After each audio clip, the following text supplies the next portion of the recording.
देखना, कोरोना का समय था।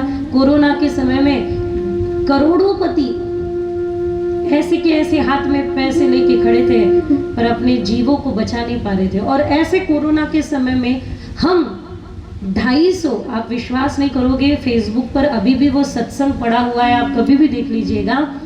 250 कोरोना पॉजिटिव पेशेंट के बीच में हम पुणे डिस्ट्रिक्ट में एक स्थान पर सत्संग करने गए और बिल्कुल बिंदास, सब डॉक्टर आदि दूर रहते थे पर हम बिल्कुल उन पेशेंट के बीच में जाके सत्संग करके आए।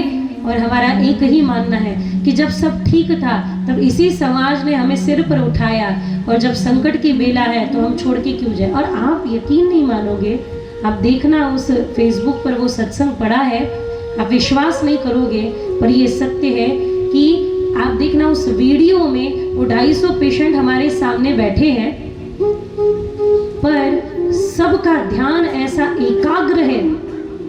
जब समझ में आता है ना कि कभी भी मृत्यु आ सकता है तो व्यक्ति केंद्रित हो जाता है। जब समझ जाता है कि अरे क्या भरोसा है इस जिंदगी का, जब पता चल जाता है कि जाने वाला है, अब चलो सत्संग कर लो, भजन कर लो। इसलिए कोरोना के बाद लोगों के मन में भक्ति देखो कितनी बढ़ गई है ना। कोरोना आपने देखा कैसा है, काला है, गोरा है, नीला है, पीला है, हरा है। कोरोना आपने देखा नहीं कि कैसा है, कितना है, छोटा है, बड़ा है, हाथी जैसा है, कितना चींटी जैसा है। कोरोना विषाणु आपको दिखाई दिया नहीं, फिर भी आपने माना कि कोरोना है। क्यों? क्योंकि हजारों लोगों के प्राण उस कोरोना ने मारे। मानते हो ना?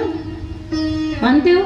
तो सोचो, यदि एक विषाणु, कोरोना रूपी एक विषाणु लाखों लोगों को मार सकता है तो संतों के सानिध्य के और प्रभु भजन के परमाणु लाखों लोगों को तार भी सकते हैं। विषाणु मार सकते हैं तो संत सानिध्य प्रभु भजन के जो परमाणु है वो में थर्मोडायनामिक का नियम यहाँ लागू होता है।